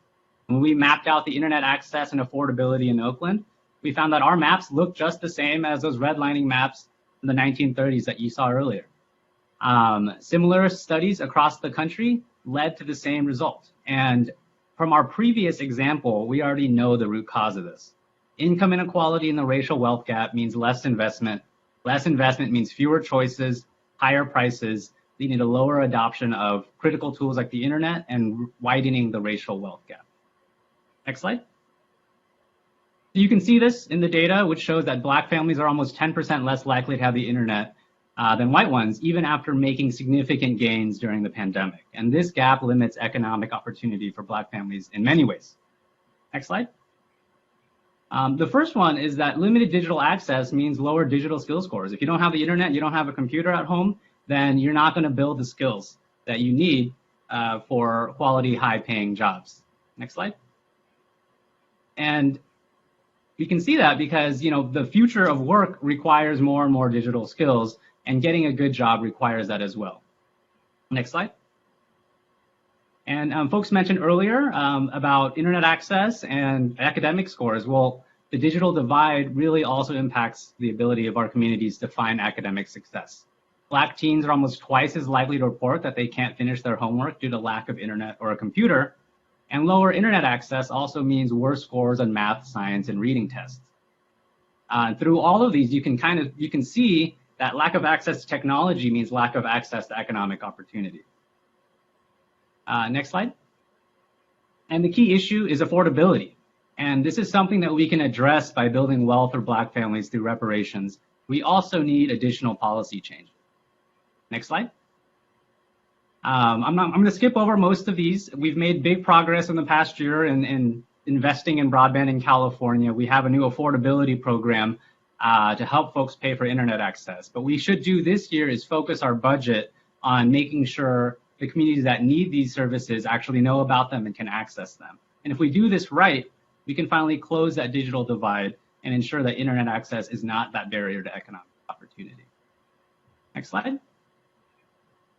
So now I'm going to shift gears. We just talked about how data points about wealth can limit access to convenient services like Amazon Prime, as well as essential technologies like the internet. But a similar kind of data-driven discrimination can happen in many other ways through the use of algorithms and automated decisions. Slide.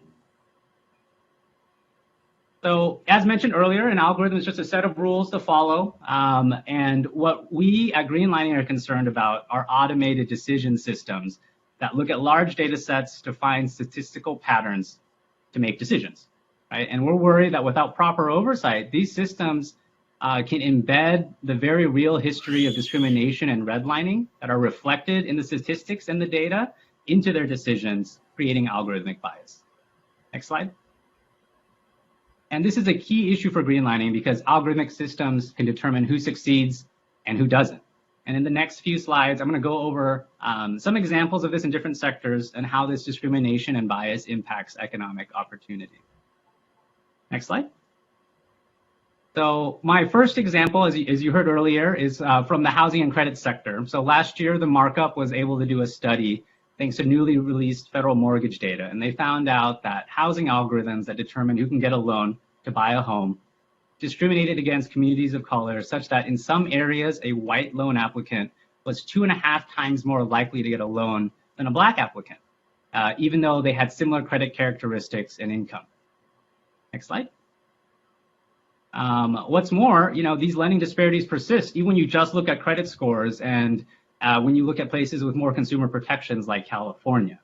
So a couple takeaways from this study is that race is not a factor in these algorithmic decisions, and yet we have disparate impact and discrimination based on race. Another is that the regulator in charge doesn't know why these discrepancies happen. So that points to the need for a more technically capable oversight and regulatory bodies. And another is that the disclosure of this data was key to find these inequities, and that we need to make this happen more, and we need race-aware data so that we can test these systems that control access to economic opportunity for bias and discrimination. And the final takeaway for me from this study is that the housing discrimination and the redlining of the past is still quite well and alive today, and our anti-discrimination laws have not kept pace with these technologies. Next slide. And there's other ways that housing discrimination can manifest, right? We now have digital tools that make it easier than ever to target and exclude people on the basis of race. In 2017, ProPublica found out that users on Facebook can exclude people from seeing job ads or housing on the basis of race. And there was lawsuits and HUD investigations afterwards. And these powerful targeting tools can be used to further discrimination or can be used in a predatory way that impacts our most disadvantaged communities. Next slide. So even back in 2014, a Senate investigation showed that advertisers were creating customer lists that could be used to target predatory products like high interest payday loans to financially vulnerable populations. These types of tools without the appropriate protections can work against closing that racial wealth gap and keep families in poverty. And on the other hand, in the right hands, these tools can target resources and aid those that need.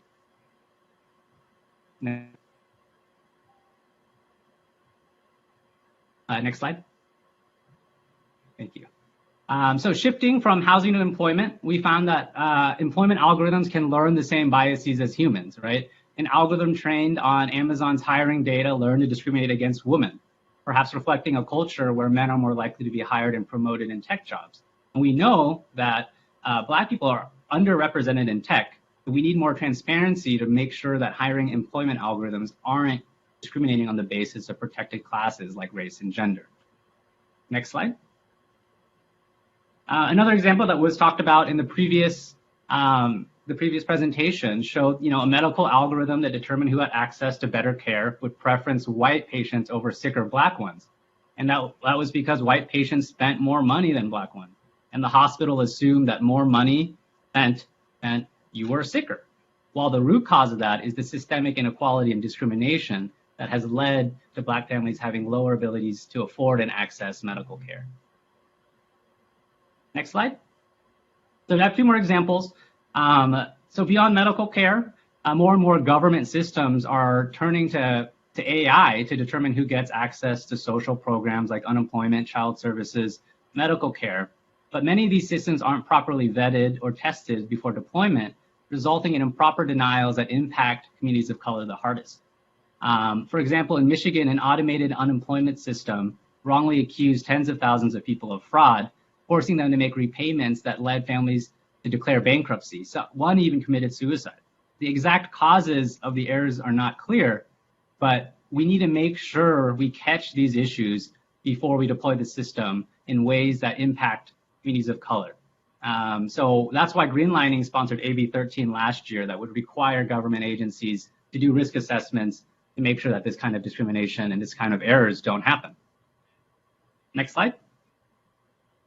So for my final example, it concerns pricing algorithms and in particular insurance.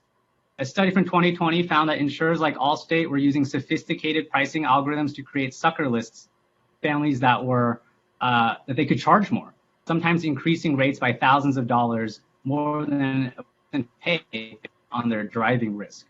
This impacts seniors and low-income families the most, and families that are already disadvantaged and reliant on social services to make ends meet. That extra $100, extra $1,000 can make a really big difference, especially when you need insurance to drive. We don't have the racial breakdowns of these data, of these algorithms, and that is something that we need to make sure that when regulators are looking at pricing algorithms for key services like insurance, they aren't discriminating improperly, particularly on the basis of race. And these pricing algorithms aren't used in insurance, right? So Princeton Review was charging Asian communities more for SAT services. Uber was charging more in Chicago to travel non-white areas. These practices are common, however, and the impact will always be felt hardest by families that are already redlined and disadvantaged. So that's why reparations is so key, so that we can fight these types of data-driven discrimination. However, that alone is not enough. Next slide. There's some policies that we need. We need to make sure that people know where the government is using automated decision tests for disparate impact to make sure that these algorithms aren't discriminating. And we need disclosures of the data so that we can do that. And one thing Greenlining advocates for is race-aware data. You don't need to use someone's race to make a decision, but we should be able to test on the back end whether your decision is discriminating on the basis of race. And that also needs more technically competent regulators to do audits of these systems, and then we can update our civil rights laws and create regulatory red lines on which practices stop. And then finally, we can promote algorithmic greenlining. Next slide. So I want to end by noting that I'm a big supporter of the potential of new technologies to improve outcomes, right? We just need to make sure they're used properly. And we can see this potential using the CalEnviroscreen algorithm in California. It uses equity indicators like poverty, unemployment, exposure to pollution, and they use that to identify disadvantaged communities that are eligible for increased investment from our greenhouse gas reduction fund. With the help of this algorithm, over $4.5 billion in state funding has gone towards investments in disadvantaged communities, with a big share of that going towards low-income Black and Latino communities, build things like affordable housing, urban greening, clean energy infrastructure, and more. And this algorithm provides potentially a template where we can undo this past discrimination, this past redlining, and use it to drive more investments into the communities that need it most to improve economic opportunities. Thank you. And Debbie, I'll hand it off to you. Thank you, Vincent. And I don't have a slide, so we don't need to have the slide presented. Good morning, everyone. Again, my name is Debbie Gorman. I'm the president and CEO of Greenlining. I'd like to really start by thanking Dr. Shirley Weber and the 9-member task force for your work and commitment to taking action to study, to develop the reparation proposals for Black families, with special consideration for the descendants of the enslaved, and a real advocate of the Gold Chains project at UCLA and how that's integrated with the work that you all are doing. And again, Greenlining is very appreciative of the task force, that you also have a recommendation of ways to educate the California public about the task force finding. Our work at Greenlining, we also find that there is a tremendous amount of misinformation and disinformation about Black families and the Black racial wealth gap. So that part of your task is well regarded, and we hope to support you in any way we can. A little bit about Greenlining. We've been doing this work for about 3 decades now.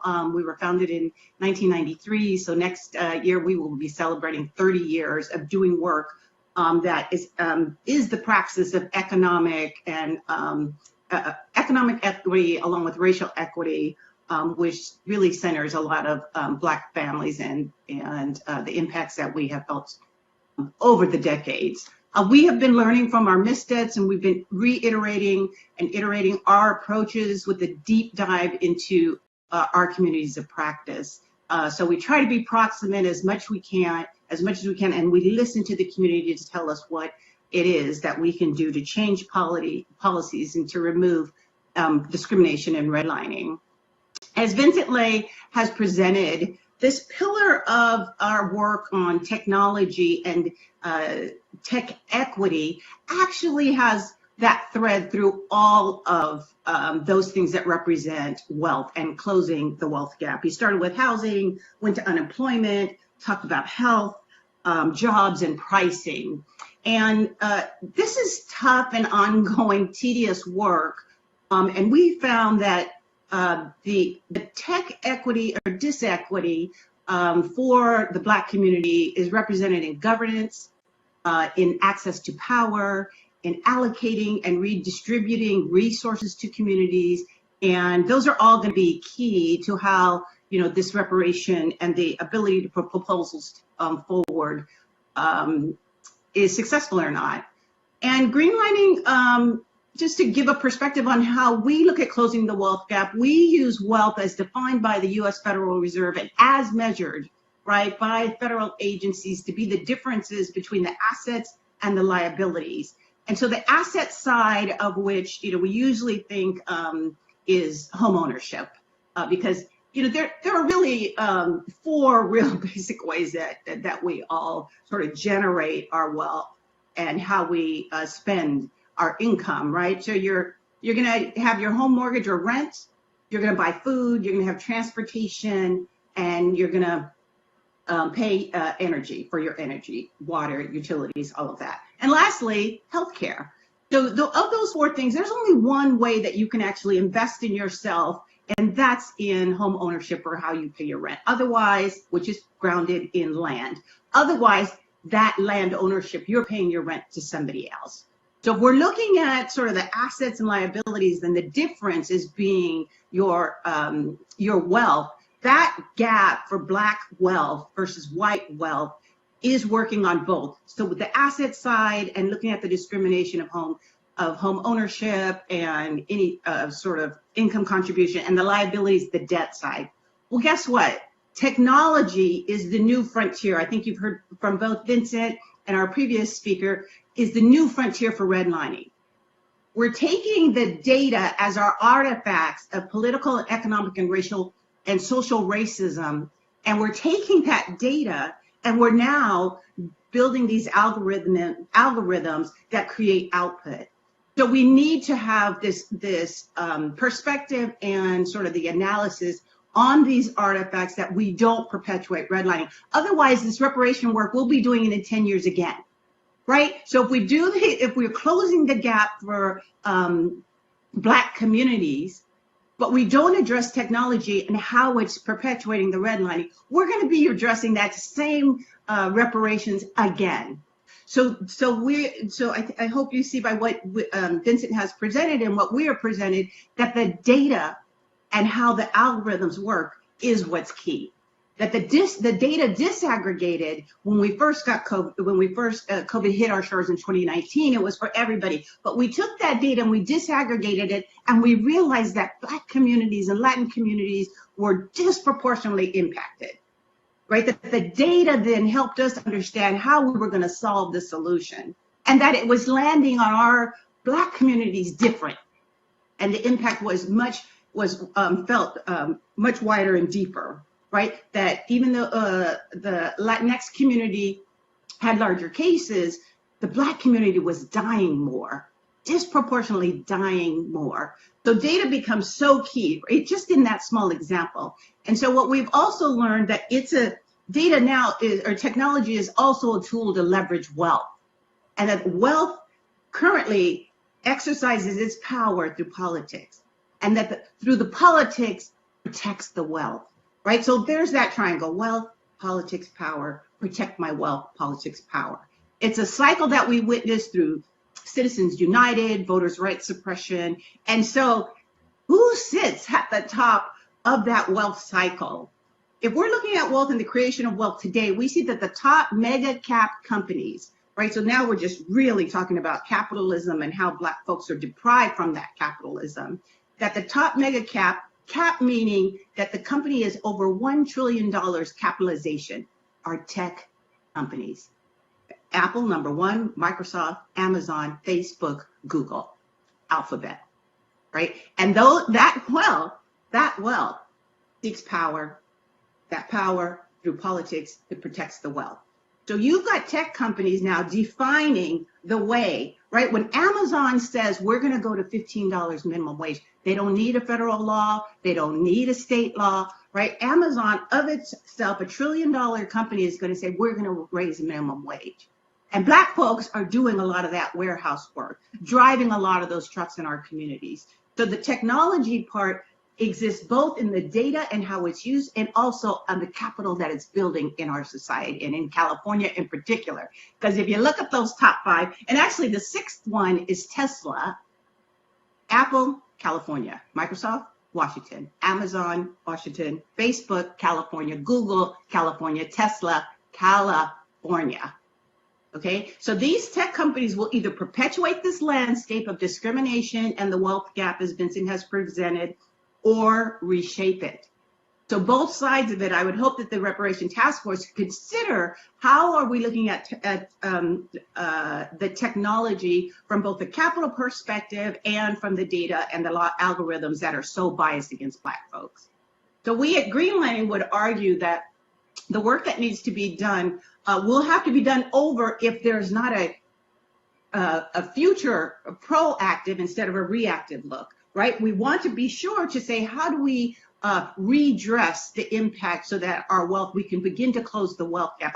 I was literally at a meeting with the U.S. Treasury and their chief of staff, and we were talking, and they were saying, well, you know, it's such a big problem that we're just going to try to make everything equitable. I said, no, you just need to work on closing that wealth gap. You just need to take that $1 that white families have and the 8 cents and move that 8 cents to 20 cents. Can you move that 20 cents to 50 cents? And we will be making progress. And I'm talking to the U.S. Treasury, right? And then we were talking to the EPA, and then we were talking to the Department of Transportation to say, work on closing that wealth gap. Well, if y'all do the good work of reparation and closing that wealth gap, we don't want to be sitting here having not put forward proposals that also said, look, technology, this is what they're doing in terms of perpetuating that gap. That reparation solutions will not close the gap if we're continually allowing technology to widen the gap. So we see our praxis as the intersection between the economic equity, racial equity, and building wealth. And the third component, though, is actually the climate equity, that there is environmental racism happening as well. So where we live is also been denied resources. Our water is dirtier, our land is dirtier, and our air is dirtier, right? That as you begin to see like billions of dollars being allocated towards climate equity, the Justice 40 initiative is like 40% of those dollars must go to communities of color.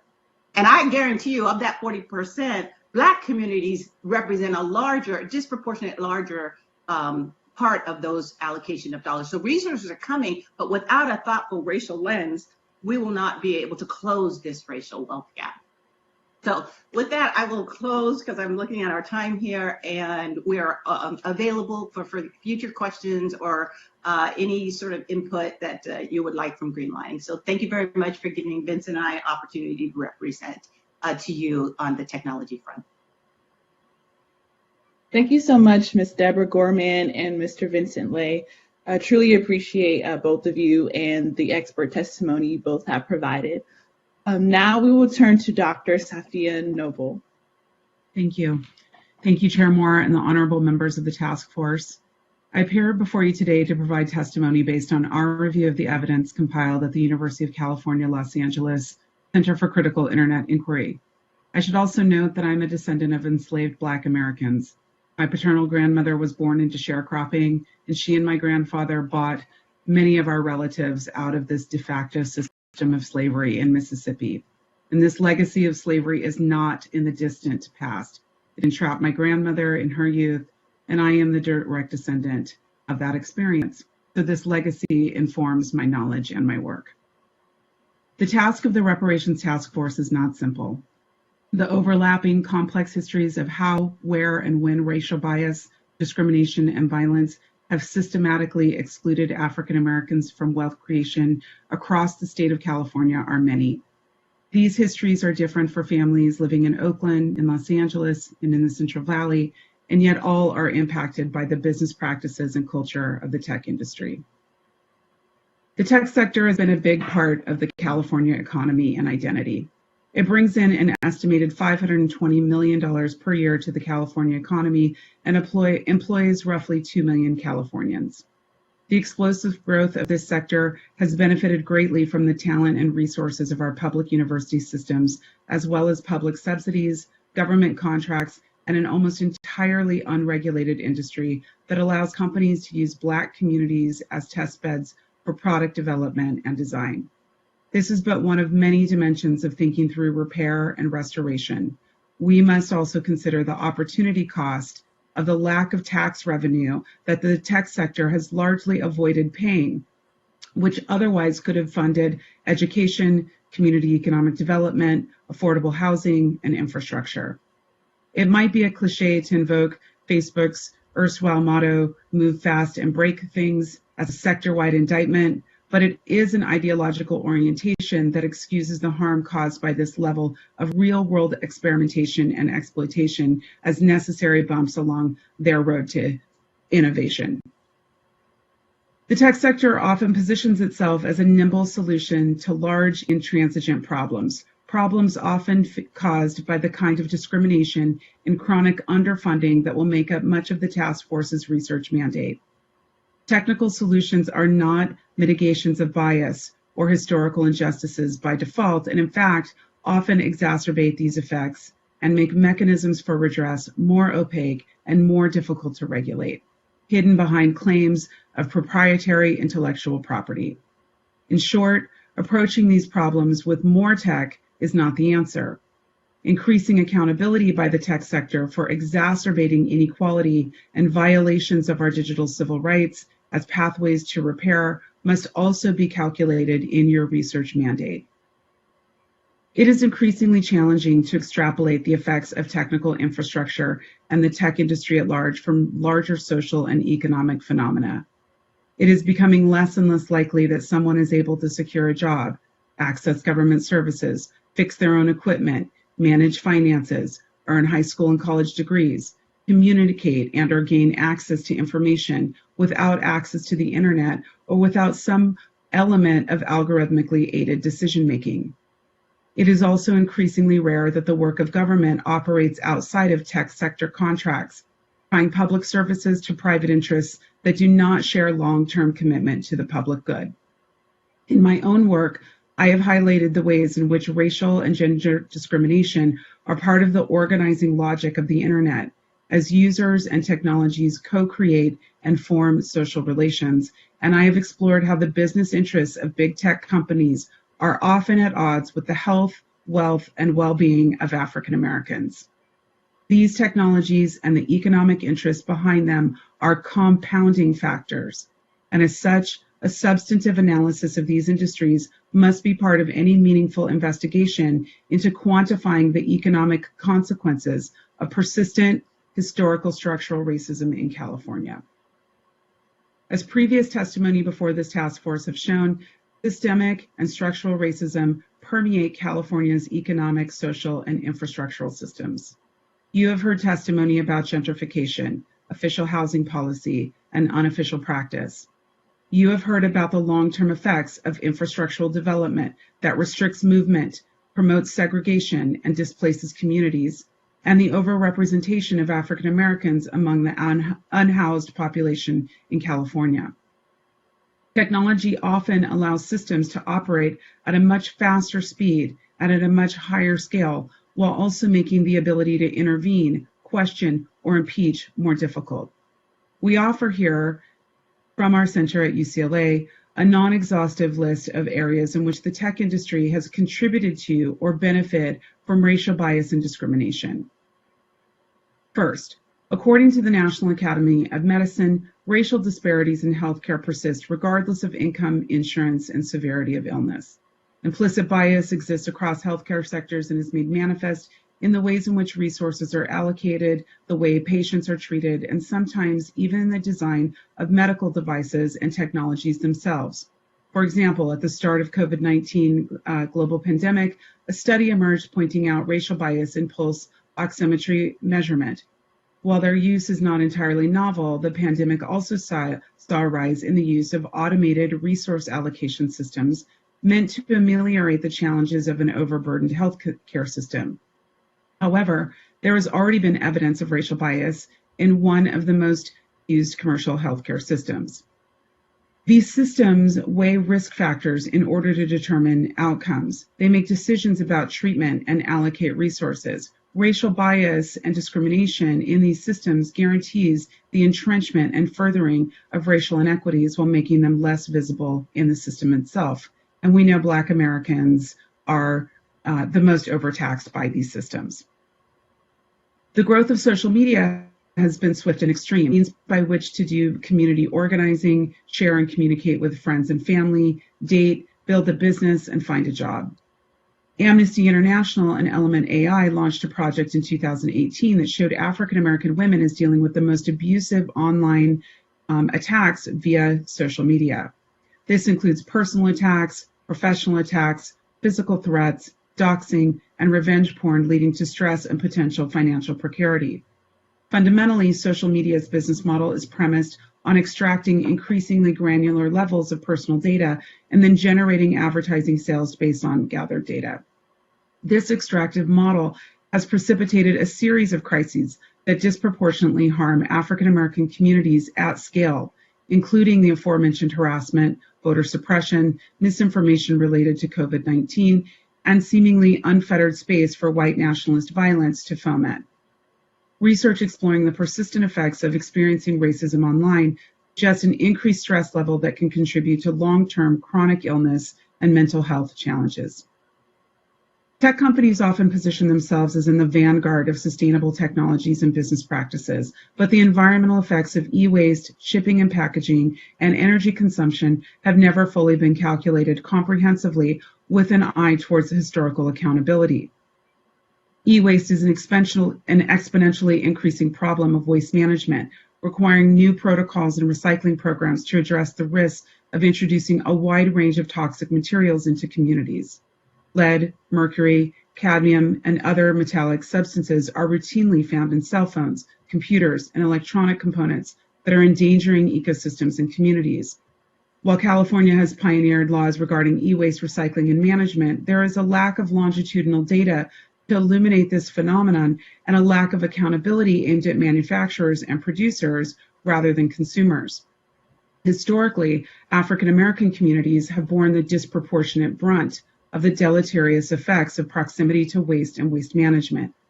In addition, technologies such as Bitcoin rely on Bitcoin mining to produce more assets, deepening dependencies on high-powered computing.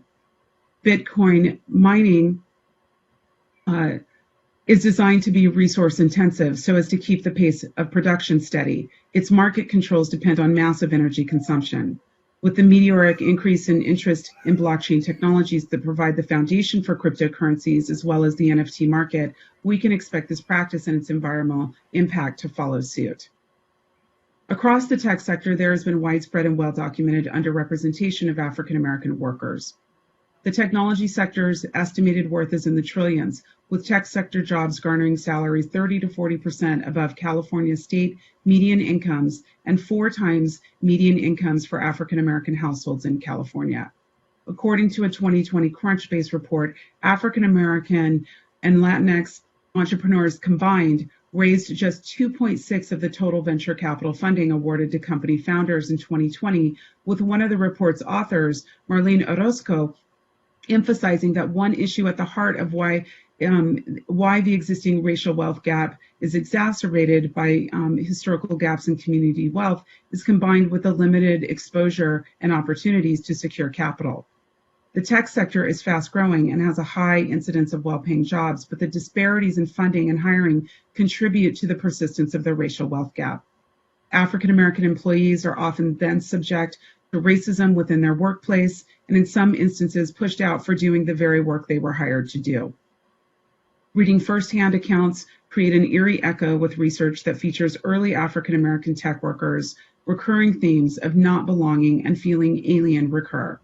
Additionally, increased use of AI-assisted hiring programs should give us pause, as instances of racial bias are common in resume filtering and in the technologies that rely on facial recognition.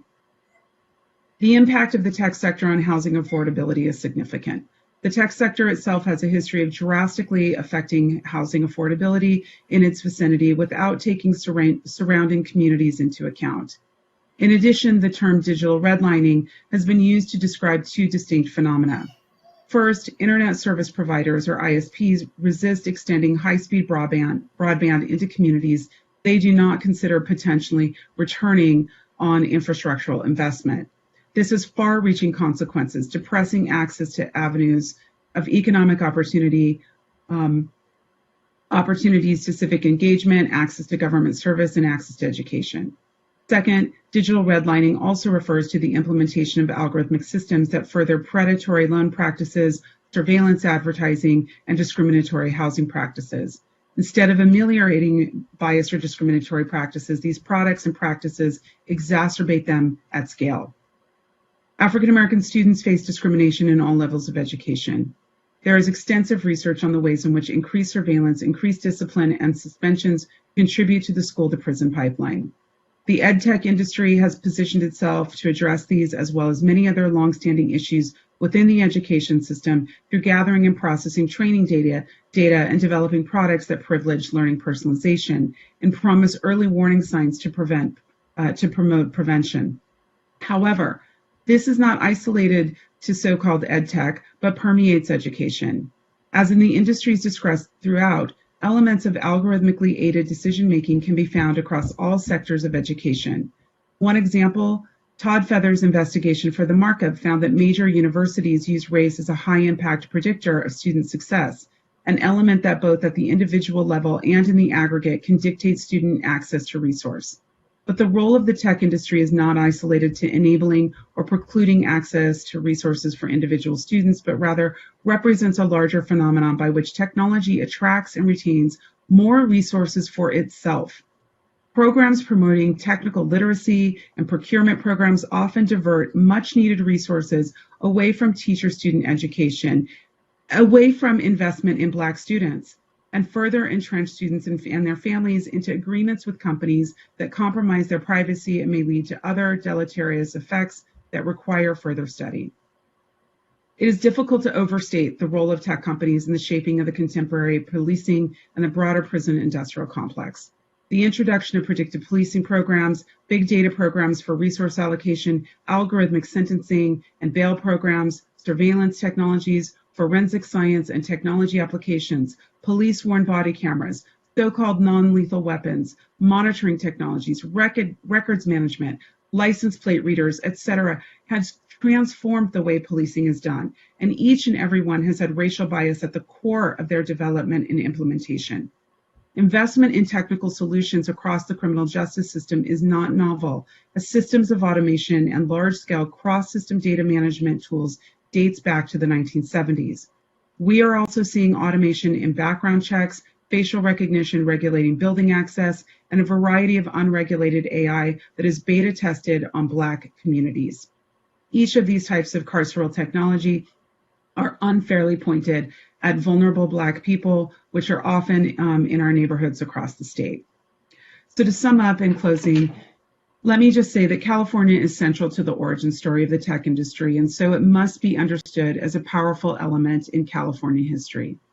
We encourage considering the tech sector as an integral part of the task force's study, as it is crucial to hold companies accountable for building corporate and individual wealth through data extraction, instruments that perpetuate racial bias, and discriminatory business practices.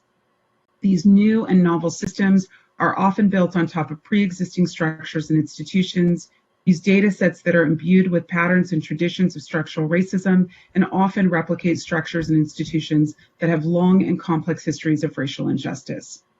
African Americans have always been users of and advocates for technology, often creating new businesses, platforms, and strategies to carve out space for fostering joy, mutual aid, connection, strategy, and wealth. We implore you to recommend long-term funding to the state legislature as part of your mandate, such that longitudinal studies into the issues we have raised here today could help us realize restoration and repair for historical discrimination by and through the technology sector. I provide this testimony, and I'm grateful to the support and research from my colleague at the UCLA Center for Critical Internet Inquiry, Dr. Stacy Wood. We hope that the review of this evidence will work in service of restoration and repair for Black Americans and the broader public good. Thank you. Thank you so much, Dr. Noble, for your expert testimony. So now we have 5 minutes reserved for questions from our esteemed task force members. And so I would like to provide space now for any of our task force members if they have any questions or comments or insights based on the information presented today. And I'll actually, sorry, Vice Chair Brown, you're recognized. Madam Chair, members of the task force, I just want to commend all of our presenters who've given such factual, eloquent, and moving testimonies. A lot of us might have already been aware of this, but to hear this collective statement, where again, across the board, it boils down to our not being viewed as being human. We've been excluded, mistreated, and that's more reason why we should look at spending a lot of our energy lobbying to make sure that the right things are done to right the wrongs and to pay up for the egregious wrongs that have been perpetrated against African Americans. So thank you so much for our staff, the Department of Justice, and Madam Chair for the leadership you've given. Let us just hold our holt and with pit bulldog determination, state the case and follow through.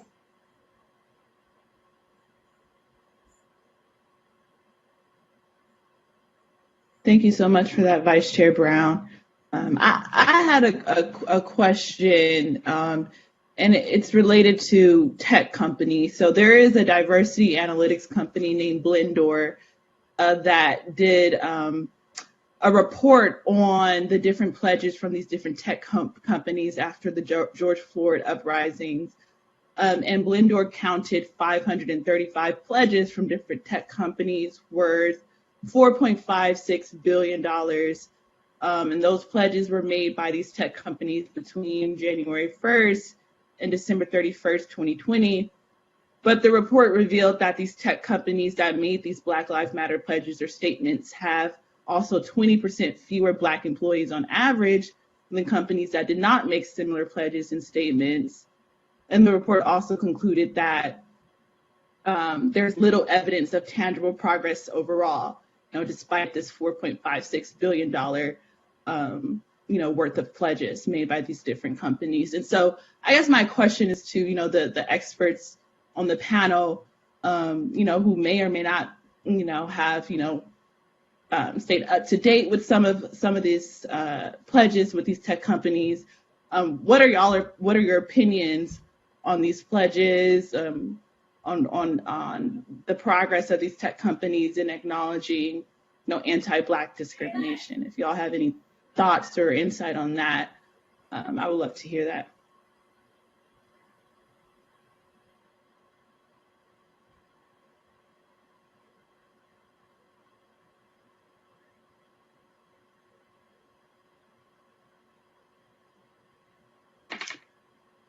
To speak up if none of my colleagues want to.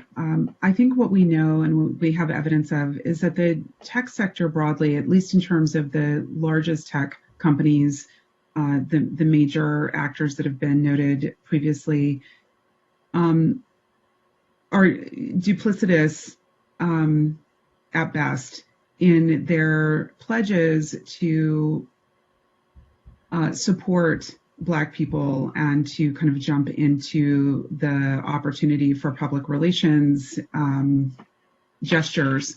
But in reality, when we look at across the board at their employment numbers of Black Americans, Black Californians, when we look at their corporate tax evasion, and of course, the tremendous impact that this has on communities, when California companies do not pay taxes, it creates a disproportionate burden for educational services, healthcare services, all of the things that we need for the state to thrive.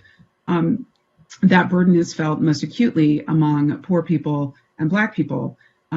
So I think we have to kind of look systemically at the relationship between the pledges and then the corporate practice and corporate behaviors. And where I would point the task force to would be the level of taxation on these companies. Do they pay their fair share? Their use of the public infrastructure, the roads, the airports, the schools, their hiring from schools in California, from universities in California, and of course their negative impacts on affordable housing, and of course what this does to under Prop 13 to the funding of public education.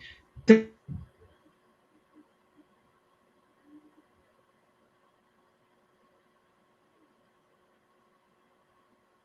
think you might have went out. I think Dr. Noble went out. So we'll go to cannot compare.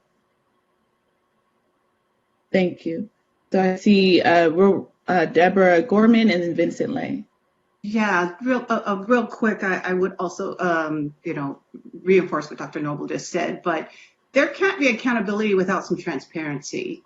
So I would just offer that the CRA, which is a federal regulatory, the Community Reinvestment Act, helps us hold banks accountable because there's a transparency that they have to report the amount of investment that they're doing in communities.